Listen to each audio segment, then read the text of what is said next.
Inna lillahi wa inna ilayhi raji'un. No doubt about it, we belong to Allah. No doubt about it, we belong to Allah. Wa inna ilayhi raji'un, and no doubt about it, we are only going to be returned to Him. Meaning we are going to be returned to our owner. Why is this statement important when something difficult happens? We have to think about the hikmah of why when the difficult thing comes, why do we say inna lillahi wa inna ilayhi raji'un? When you hear about some bad news on the phone, why is it the first time, the moment you say inna lillahi wa inna ilayhi raji'un, first of all understand that if you do that, there's a real gift in it for you. In the Quran, there's a gift in it for you. First I want to share this gift with you. You know what that gift is?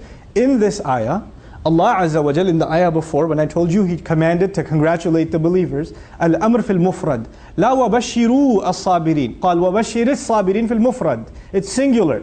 Congratulate the ones who have sabr. And that congratulations is singular. When Allah commands in the singular, it is actually a direct amr, direct command to Nabiullah sallallahu alayhi wasallam. Meaning Rasulullah sallallahu alayhi wasallam from his mouth is supposed to congratulate those who have sabr. And Allah Azza wa Jal now, and by the way, after this ayah, whoever says inna lillahi wa inna ilayhi raji'un, may Allah make us of them when we are standing on Yawm al-Qiyamah, maybe we be among them who the Rasul of Allah sallallahu alayhi wasallam congratulates. Because this ayah is about the Rasul congratulating anybody who does this, alayhi salatu wassalam. And we want to earn his congratulations. You know, when your family says congratulations to you, it means one thing. When the principal of the school congratulates you, it's something else. When the dean of the school congratulates you at the inaugural ceremony, it's something else. When Rasulullah sallallahu alayhi wasallam will congratulate as-sabirin, and Allah has commanded him to do so, then we want to be from these people. That's the gift in this ayah. Now let's go back to inna lillahi wa inna ilayhi raji'un. Let's give some examples. I know some of your problems may be much bigger than what I can give in my limited imagination. So you have to think about yourself as I give these examples. So I'm driving and I just got a new car, I'm driving and I had some car trouble and it just stalled and it's pulled over to the side. Now I'm angry, I paid good money for this car. How could this happen? I'm missing so much work.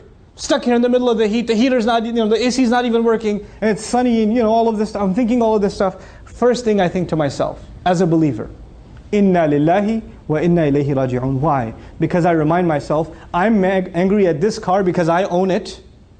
I own it. I am the owner. But I'm reminding myself, actually, I own nothing. I myself am owned.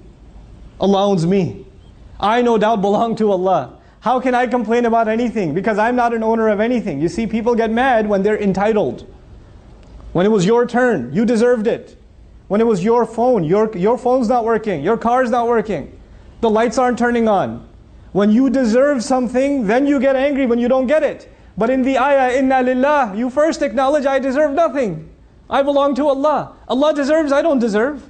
It puts things at ease. Everything you get in this life is then a gift. It's not something you earned, it's a gift.